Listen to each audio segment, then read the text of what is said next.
This is a Squiz Kids podcast. Your fresh take on what's happening in the world around you.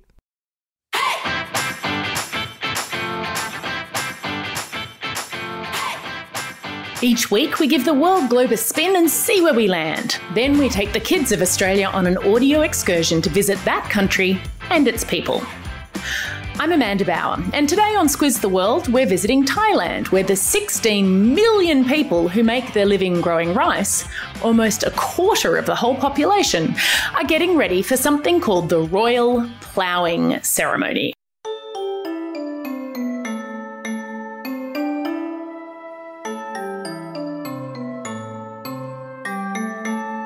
Thailand is the second largest exporter of rice in the world after India, so a good rice growing season is important to the economy of this Southeast Asian nation. At the Royal Ploughing Ceremony, which is a public holiday, oxen are fed special treats before pulling a plough in a circle 9 times. 9 is a lucky number. Rice is scattered into the rows created by the plough, and I've put a link to a video of the 2019 ceremony in your episode notes, so you can see crowds rush to the field at the end of the ceremony to collect lucky grains of rice for their own planting.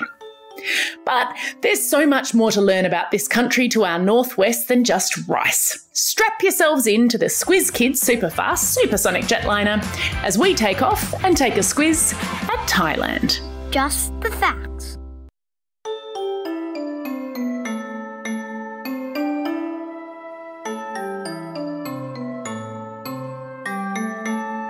If you look on a world map, I'll pop one in your episode notes, you'll see that the top of Thailand is shaped a bit like a love heart, leaning to the right, and then it has a long tail that extends south to join up with Malaysia.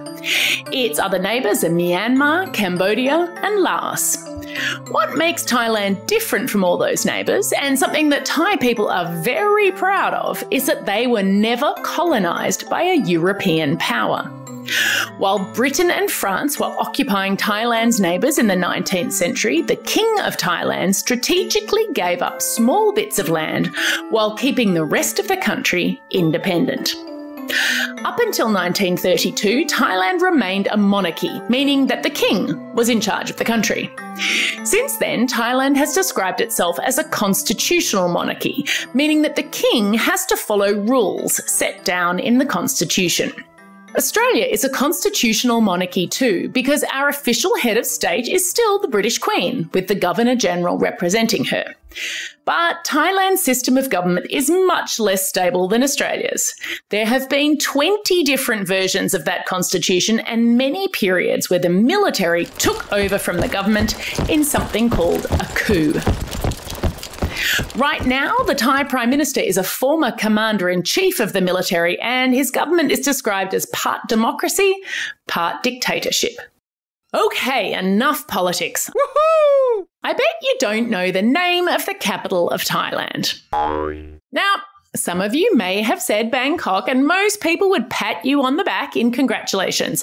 But actually, that's not the official name.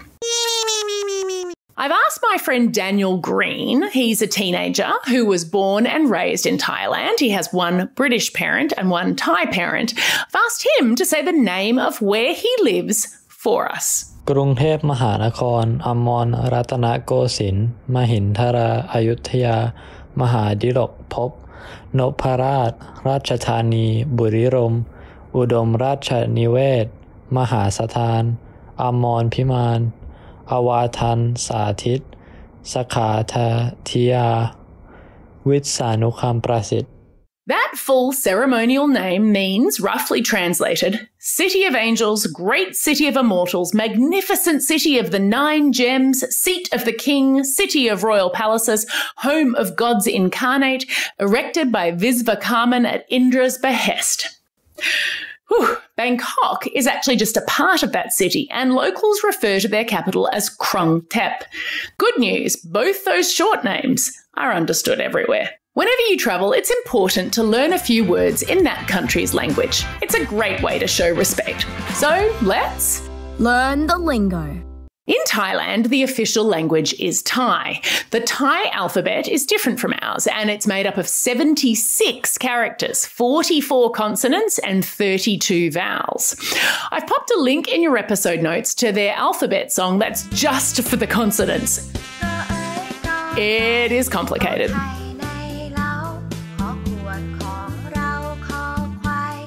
Daniel explained to me that how you say hello to someone depends on whether you're a boy or a girl. He's a boy, so listen to what he says.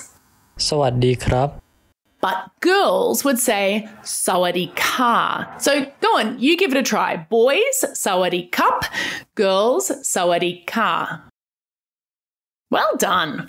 People are always really grateful when you just try to speak their language. They may even thank you for it. Hey, Daniel, how do boys say thank you? ขอบคุณมากครับ Of course, I'm a girl, so I'll say khop kun ka to you too. Now that we can communicate a little bit, it's time for school.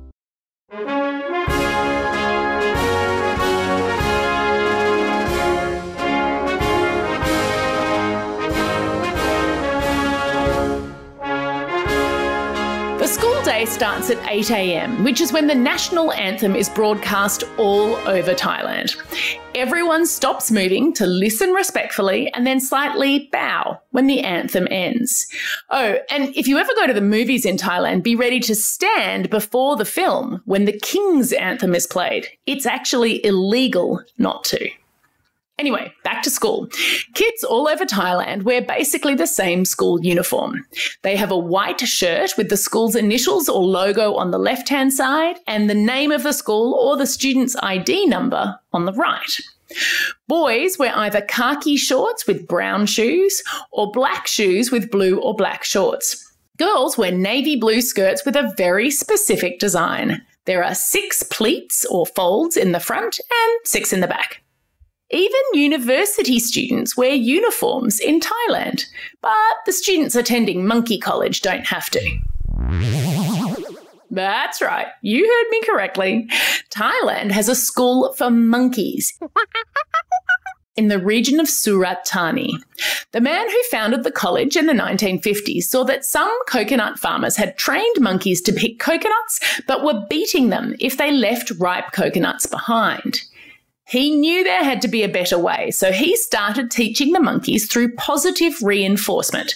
You know, rewarding them for doing the right thing instead of punishing them for doing the wrong thing. And yes, of course, I've put a link in your episode notes to multiple videos of monkey school. You're welcome.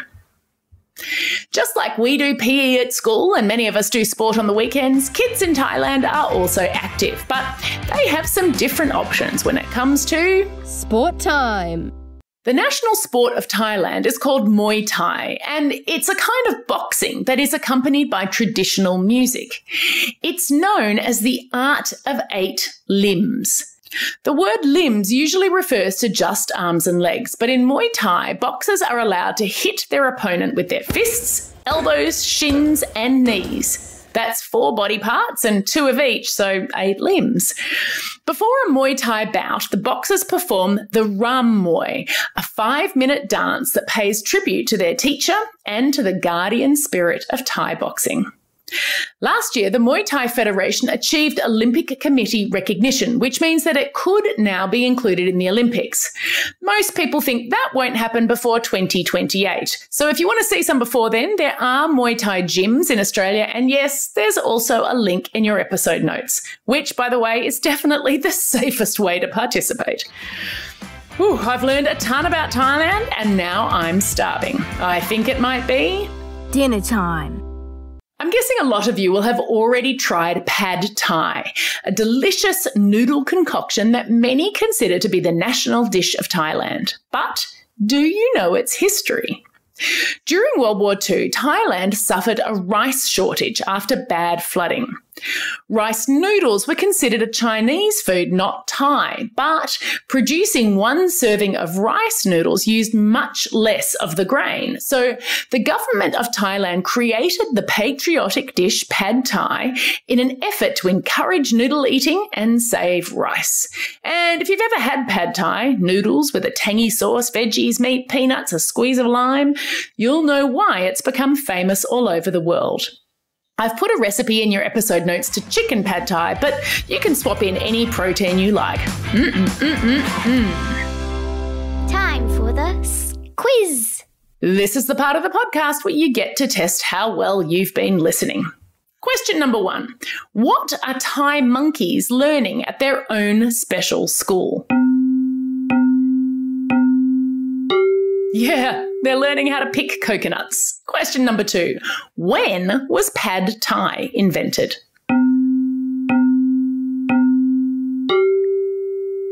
You got it, during World War II. And question number 3. What is the official ceremonial name of Bangkok? Okay, if anyone got that, you're an absolute legend. Let's hear our friend say it again. กรุงเทพมหานครอมรรัตนโกสินทร์มหินทราอยุธยามหาดิลกภพนพราชราชธานีบุรีรัมย์อุดมราชนิเวศน์มหาสถานอมรพิมานอวาทันสาธิตสขาธิยาวิษานุคัมประสิทธิ์ That's all we have time for today. Thanks for staying curious about the world and joining me on this incredible trip to Thailand. Now get out there and have a most excellent day. Over and out.